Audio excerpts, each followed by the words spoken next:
Hey boys and girls, today we are going to continue with our narrative writing. Before we get going too far, we have some things to back up and discuss. All right, in last week's video, the last thing I told you was that I wanted you just to write the beginning of your story, the opening of your story. And when I read many people's slides, lots of you went through the whole entire story. Lots of you told your story in about 5 sentences. So we're going to back up and talk again about our expectations for just a minute. Boys and girls, this in the end, when you're done with this, it needs to be at least 15 sentences, at least 3 paragraphs. And that's why we talked a whole lot about picking a topic where we can draw the story out and we have a lot of information to give when we're writing this narrative. You need to look back. If you don't remember, on slide 10, I have a picture there, the rubric from which you'll be graded, so that you can refresh yourself on the expectations on how this is going to be graded. This is a test grade. It's a major assignment where you're demonstrating all the different writing techniques that you have learned this year, which all of you have, and you're such improved writers and you're so much smarter than you used to be. But you have to show that here. This isn't the time to just type down a few things so you can go play Fortnite or whatever. This is the time for you to shine. You've learned a lot and you need to show that here. So go back and look at slide 18. Look at that rubric and see what the expectations are for this writing assignment. So boys and girls, we are now moving from the beginning of our story into the middle part of our story, but we're still on that building action. On our roller coaster, we're still ticking up. We're not to the climax yet. We're still ticking up to that. So I want you to think about that today. Today, as I write, I'm going to continue to build action up to the climax, but we're not going to do the climax today. We're just building that action up, okay? So to help me do that, the first thing I'm going to do is I'm going to go back, as you see here, to slide 21, to where we put those events in sequential order, them in chronological order, okay? To help me keep my thoughts organized. So when I look back at my story from the other day, I only covered number 1. So I'm working up to the climax, and in my story, my climax really starts on about slide 7, okay? So I'm going to add here, whoops, climax. Well, it'd help if I could spell, wouldn't it? There we go. All right, so I'm going to add that is my climax right there up to slide 7. So today I'm going to work on, when I'm writing with you, on writing about our steps 2 through 6. That's my goal to write about today, okay? So go back and look at your chronological list in a little while and think about, what did you already tell me, and then what is up to the climax, and that's where you're going to stop. For those of you that went ahead and wrote the whole thing, this is going to be a little bit more complicated. You're going to need to go back in there and you're going to need to add some stuff. You're going to need to rework on some of those things that you've written in there. Okay. All right, so now I am going to kind of flash forward to slide 33, which is where I am picking up with my story from the other day. Now remember, I'm going to kind of pick up on step 2, and I am going to be writing kind of up to slide 7, okay? So if I look back at what I wrote the other day, it starts like this: buzz, ah, what's happening? Panic flows through my veins. Ouch, buzz, yellow jacket.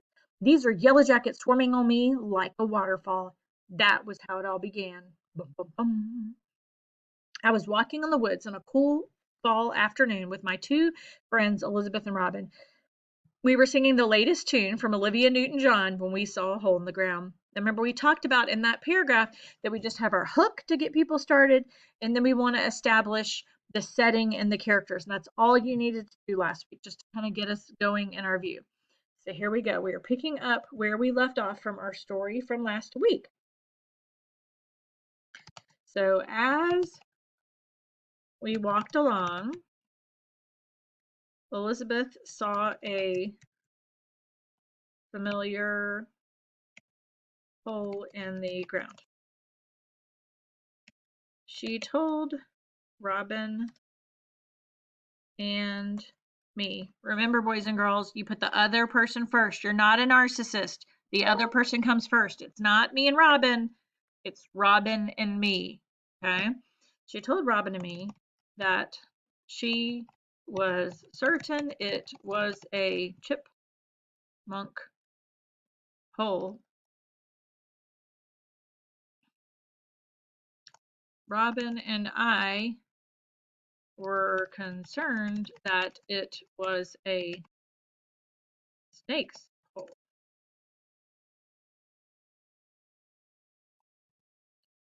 Elizabeth debated with us and argued that she knew it was a chipmunk's hole because she placed acorns there the other day and now they were gone. Okay.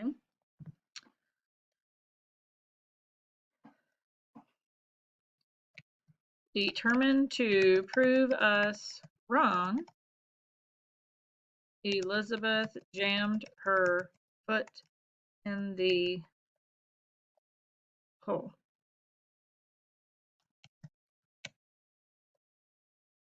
Immediately, my stomach began to, and see, I've got typos here, but I'm just going to go, I'm getting my ideas down. I'm going to go back and fix them. Began to turn.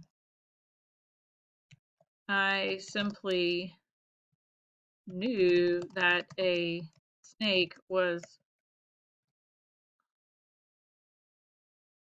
going to pop up at any moment. And I'm going to put an exclamation point here because I was nervous. I just knew it. A snake was going to pop up and bite her, right? Or lunge itself onto me. I knew it. Okay. So I'm going to go back here and just kind of do some editing and see where I am. Because a lot of times when you're writing stories, you need to back up and read what you've written and then kind of get back to where you are. You're still tugging up on that roller coaster. As we walked along, Elizabeth saw a familiar hole in the ground. She told Robin and me that she was, spell check there, right? 2 touches, certain. It was a chipmunk hole. Robin and I were concerned that it was a snake's hole. Elizabeth debated with us and argued that she knew it was a chipmunk's hole. Compound sentence here, so I need to put a comma here. Comma, because she placed acorns there the other day and now they were gone.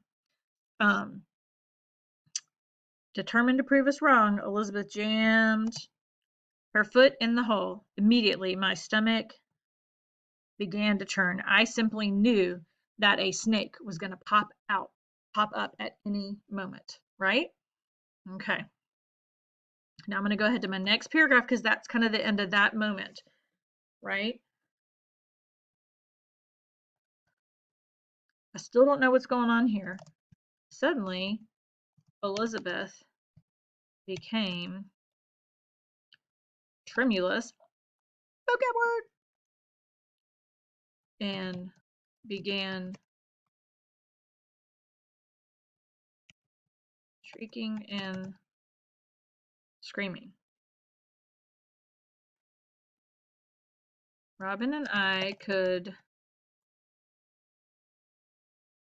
see 2 yellow jackets on her,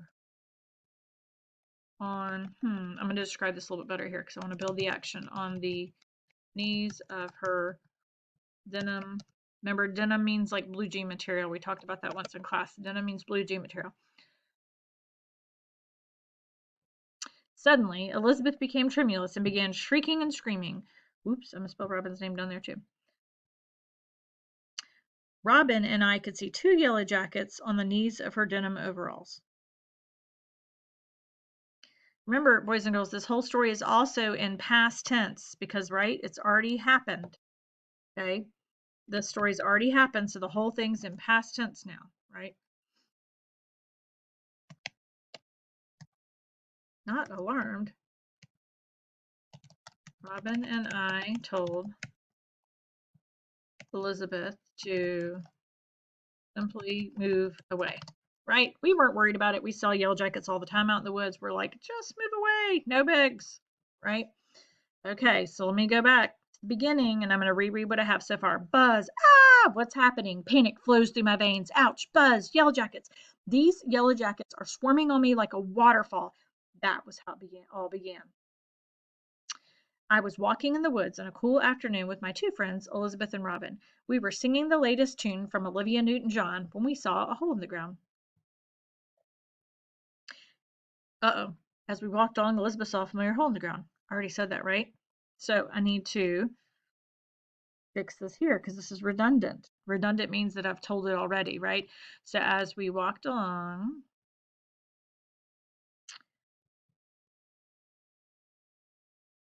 do some editing here. Elizabeth told Robin and me that she was certain it was a chipmunk hole.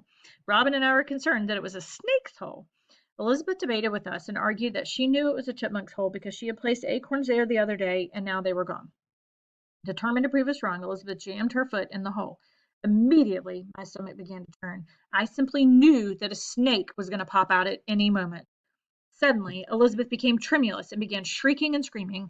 Robin and I could see 2 yellow jackets on the knees of her denim overalls. Not alarmed, Robin and I told Elizabeth to simply move away. Right? So I've built up our chugging along in the events of our story, our rising action. We're building up to that climax. And then here, boys and girls, is where I'm going to stop for today. Okay? That's all you got to do. We're just doing little bits each day so that it's manageable. It shouldn't take you too long. Just building up in your story. But here's something else that's come to my attention. Lots of your friends are not watching these videos till the end. Makes me very sad. I'm working very hard to try to film these things for you because I don't want you to be overwhelmed. I want you to understand how to do this. And I want you to be the best, most brilliant writers that you could possibly be. So here's a little trick. If you've watched my video up to this point, today when you do your draft, you are going to have the opportunity to earn some extra credit. And here's what's going to happen.